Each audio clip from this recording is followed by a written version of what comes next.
your #1 news team covering the North. The Bahamas Tonight, Northern Edition. Welcome back. The countdown is on to the country's 47th anniversary of independence. This year's celebrations will be unique given the COVID-19 restrictions. Nonetheless, a prayer walk is planned for the morning of July 10th on Independence Park from 6 a.m. to 9 a.m.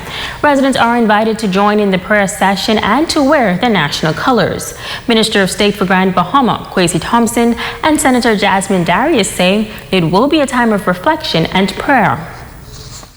Thought it fitting that we celebrate Independence Morning by having a walk.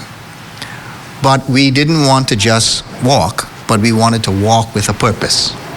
And so we're very pleased that the Independence Committee, along with the Grand Bahama Christian Council and a number of pastors, have come together to organize and plan a Independence prayer walk, which will take place on Independence Park. I believe that this is a very strategic prayer walk during this time. Psalm 33:12 says, "Blessed is the nation whose God is the Lord, and the people whom he hath chosen for his inheritance." And so during this time of independence, we are not having the regular celebrations, but we are taking this time to seek and to honor God, not just for the island, but as the Minister of Grand Bahama would have said, but for our entire nation. Now, social distance restrictions will be observed and stations with hand sanitizers will be set up at the park. Presidents of the Grand Bahama Christian Council, along with other pastors, are appealing to the public to join in this time of fellowship. Whatever groupings you might put yourself, but we know as God's people, we're all one people. But we also send out to the whole Bahamian community, those that may consider themselves church people, those who may consider themselves not much of church people, but all of us need God.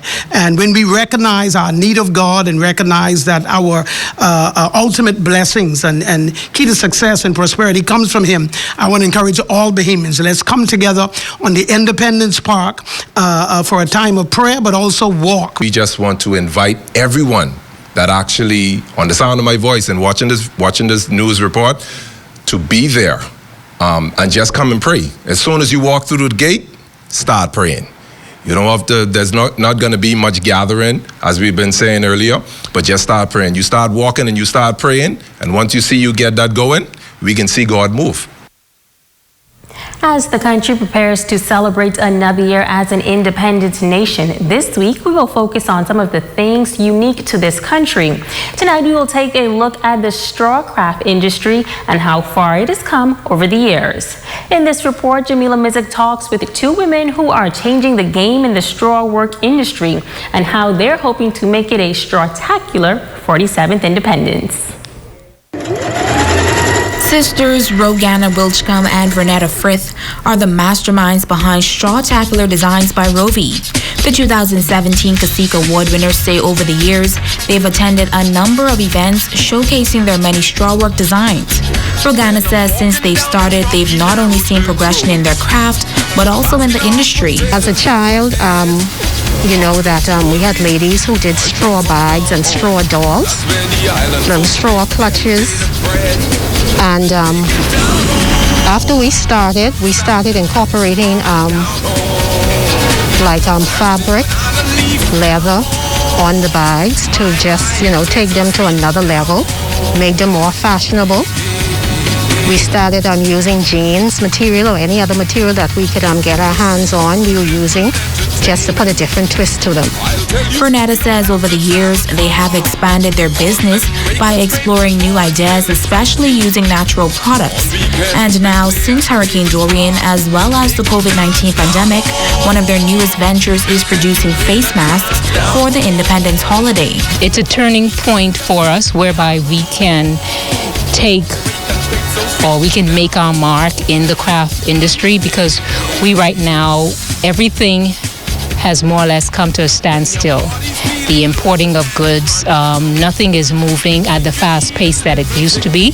So we're going to have to start looking to ourselves to produce a lot of what we used to just simply go to the U.S. and purchase. We're going to now have to either implement or we're going to have to recreate some of the things that we do ourselves versus purchasing them. Rogana is encouraging more young persons to become a part of the industry. It will be a good business. It's something that even if you have a full-time job and you need another income, I feel as though the straw would be something that you will be able to use as a second income. And what's next for Strawtacular?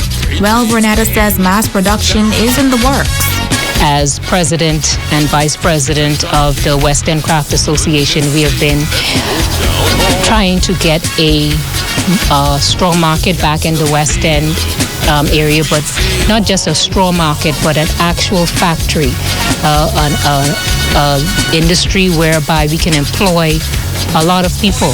And I think this is the time that we will be able to do so. So we're going to be venturing into getting our own production company here in West End, whereby we are producing crafts made by Bahamians, made out of raw materials in the Bahamas. Now you can find Strawtacular on Facebook at D. Vernetta Frith or contact them at 559-0998 or 443-4651. Jamila Mizik, ZNS Network News.